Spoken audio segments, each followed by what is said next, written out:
শুরুতে যে খবরের দিকে আমরা নজর রাখবো, ভারত পাক সীমান্তে বাড়ছে রণসাজ এবং পাকিস্তান সীমান্ত জুড়ে তৎপরতা ভারতীয় বাহিনীর। ভারত পাক সীমান্তে পুরো দমে চলছে সেনা মহড়া। পৌঁছচ্ছে একের পর এক ট্যাঙ্কার। জম্মু কাশ্মীর, পাঞ্জাব, রাজস্থান, গুজরাট সীমান্তে চরম তৎপরতা। ব্যাটালিয়নের পর ব্যাটালিয়ন বাহিনী পৌঁছচ্ছে সীমান্তে।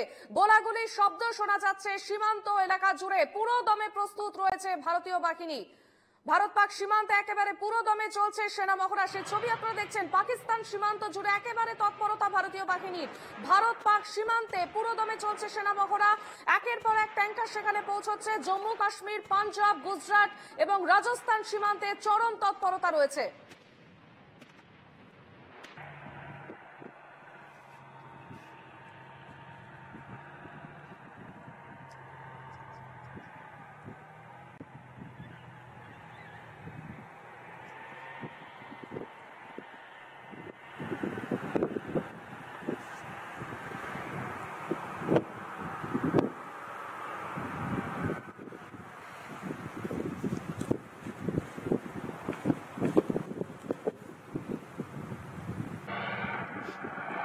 এদিকে আকাশ পথেও চলছে নজরদারি। উড়ল রাফাল এবং শুধু স্থলপথ নয়, আকাশ পথেও চরমে নজরদারি। আম্বালা হাসিমারা থেকে উড়ল যুদ্ধ বিমান রাফাল। আম্বালার রাফাল নজর রাখছে উত্তর থেকে পশ্চিম সীমান্তে, উত্তর থেকে পূর্ব সীমান্তে নজর রাখছে হাসিমারা রাফাল। কোনো ফাঁক রাখতে নারাজ বাহিনী এবং চীন ও বাংলাদেশ সীমান্তেও সমানভাবে জারি রয়েছে নজরদারি।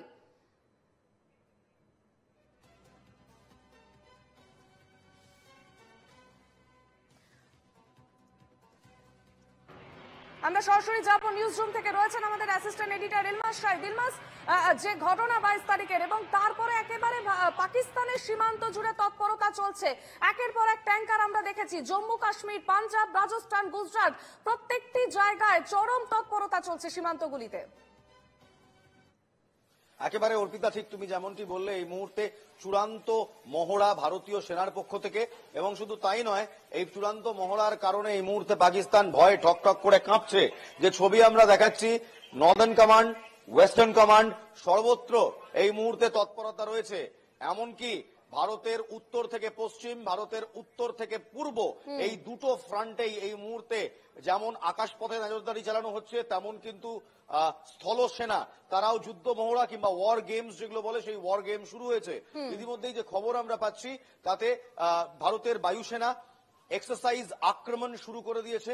এই এক্সারসাইজ আক্রমণে হাসিমারা, পশ্চিমবঙ্গের হাসিমারা এয়ারবেস থেকে একটি রাফায়েল স্কোয়াড্রন উড়েছে। আম্বালা থেকে আরেকটি রাফায়েল স্কোয়াড্রন উড়েছে।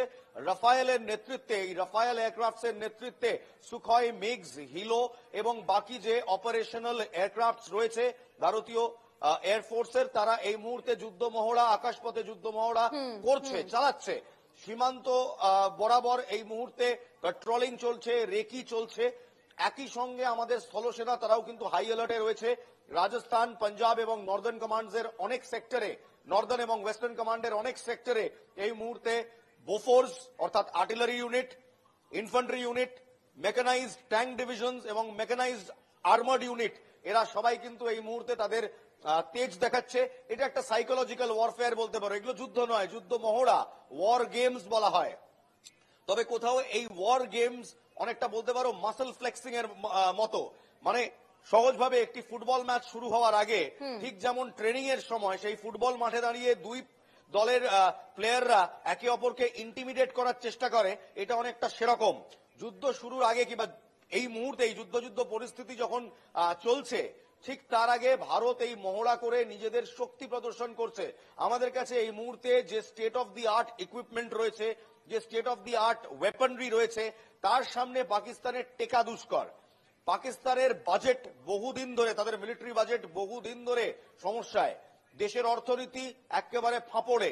পাকিস্তান আর্মি আমরা দেখেছি বালুচিস্তানে তারা যে সমস্যার মুখে পড়েছে, যেভাবে বালুচিস্তানে পাকিস্তানের আর্মি রেবেল ফোর্সেস এর হাতে রীতিমতো মার খেয়েছে। তারপর এই আর্মি ভারতের গোটা আর্মি তো ছাড়ো, একটা ডিভিশনের সাথে কিংবা একটা কোরের সাথে আদৌ লড়ার ক্ষমতা রাখে কিনা তাই নিয়ে প্রশ্ন রয়েছে। কিন্তু পাকিস্তানের তরফ থেকেও বারবার চ্যালেঞ্জ ছোড়া হচ্ছে, বারবার বলা হচ্ছে তারাও প্রস্তুত, তারাও দেখে নেবে, তারা অনেক কিছু করতে পারে। ভারত কথায় যাচ্ছে না, কাজে দেখাচ্ছে। বেশ, একেবারে গতকাল ইলিয়াস, তুমি দেখেছিলাম সঙ্গে থাকো। দর্শকদের উদ্দেশ্যে আরো একবার দেখাবো সেই ছবি, এবং শুধুমাত্র স্থলপথ নয়, আকাশপথ একেবারে নজরদারি, এবং পাশাপাশি সীমান্তে যে সমস্ত এলাকাগুলি রয়েছে, রাজস্থান থেকে শুরু করে গুজরাটে একই ছবি, এবং সীমান্তে গুলোতে মহড়া চলছে। একের পর এক ট্যাঙ্ক সেখানে পৌঁছেছে, ব্যাটালিয়নের পর ব্যাটালিয়ন বাহিনী সেখানে পৌঁছচ্ছে সীমান্তে।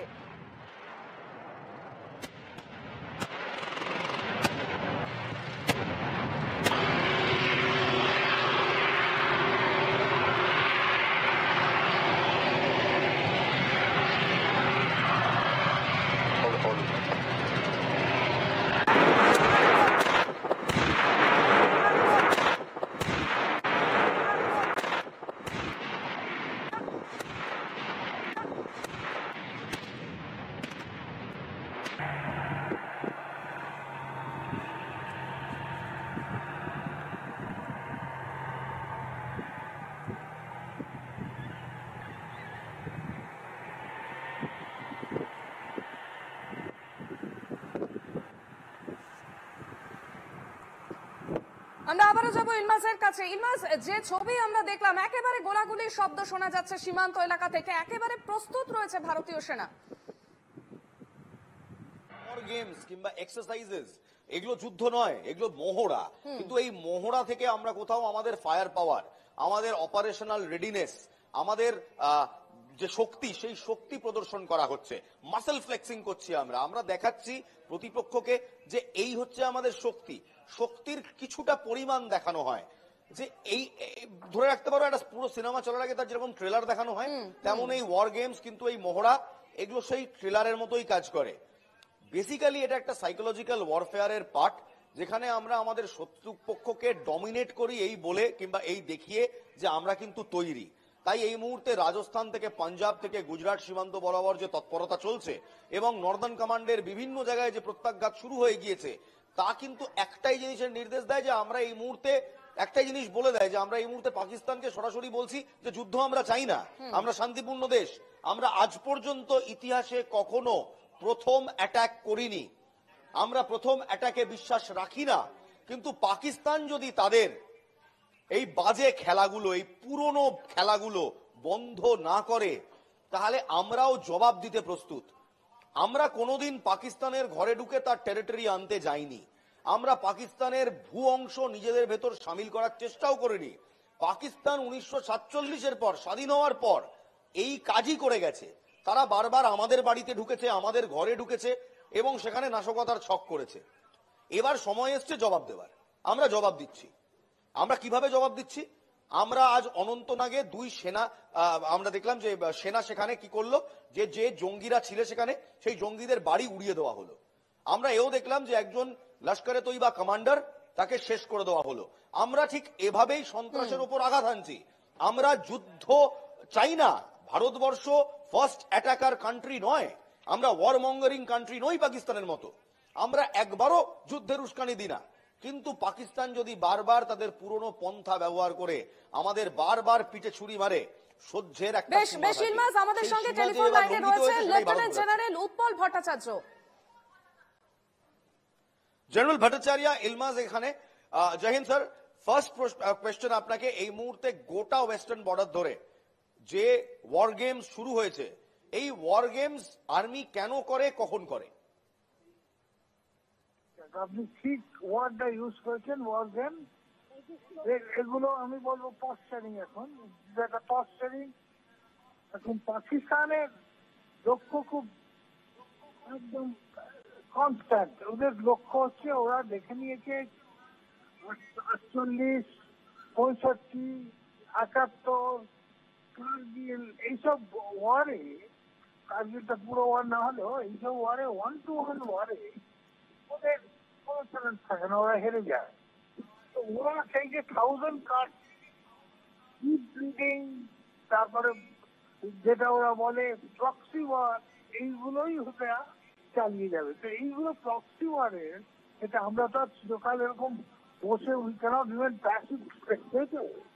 তো সেই জন্য ওয়ার গেমের করে বুঝিয়ে দেওয়া হচ্ছে এবার কিন্তু আমরা বোধহয় কোনো সার্জিক্যাল স্ট্রাইক নয়, কোনো একটা পুরো সেক্টর ধরে ওদের we might have to go for little harder aspect. সেই জন্য এইসব প্র্যাকটিস গুলো এগুলো করে যেতে হবে। আর একটা কোনো মনে রাখবেন ভাই, যে এটা নর্মাল একটা টেররিস্ট অ্যাটাক নয়, এটা 26 জন যাকে মেরেছে, they are trying to propagate to the rest of the world that we have shown lot of Kashmirians in it. They have not touched the ladies, they have not touched the children, শুধু mail মেম্বার্সদের মেরেছে। এটা একটা অন্যরকমের militancy, and they wanted to probably get across some other message. 26 জনকে মারেনি, 26টা ফ্যামিলির বারোটা বাঁচিয়েছে, 26 জন ঠিক। মেল মেম্বার্সকে মেরেছে। আমাদের এবার একটু decisive decisions, not the shadow boxing, not the threatening, Right. not just posturing. তা নয়, তার থেকে বোধহয় we might have to take couple of steps ahead. Right, thank you. General Bhattacharya, general Utpal Bhattacharya ছিলেন।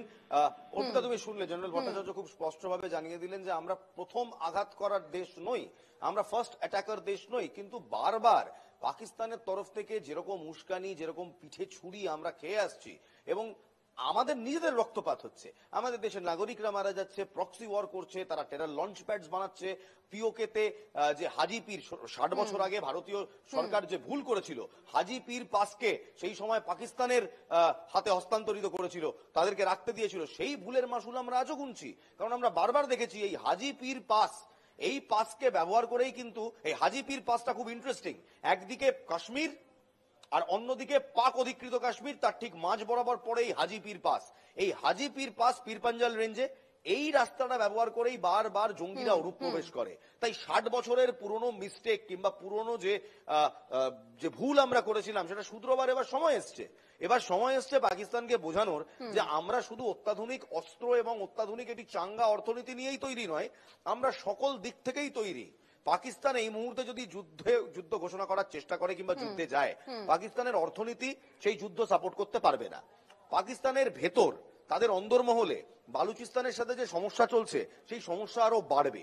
পাকিস্তানের আর্মি ইকুইপটি নয়, কারণ বহু বছর বাবদ পাকিস্তান আমেরিকার কাছ থেকে যে আর্মামেন্ট এবং যে এড পেত সেগুলো বন্ধ। বারবার এই সন্ত্রাসবাদ করার ফলে পাকিস্তান কিন্তু এফএটিপি, এসএটিপি এই দুটো লিস্টেই স্যাংশন ঘোষিত হয়েছে তাদের বিরুদ্ধে। ভারতবর্ষ অন্যদিকে এই মুহূর্তে এমার্জিং অর্থনীতি, যুদ্ধ হলে অর্থনীতির ওপর চাপ পড়ে, ভারতবর্ষের অর্থনীতি কিন্তু সেটা সামলে নিতে পারবে, পাকিস্তান পারবে না। আমাদের আর্মি, নেভি, এয়ারফোর্স অত্যাধুনিক সরঞ্জামের সঙ্গে সজ্জিত এবং তৈরি, তাই সমস্ত বেশ, একেবারে ইমাজ, আমরা আবারও তোমার কাছ থেকে পরবর্তীতে আপডেট নেব। আপাতত ধন্যবাদ।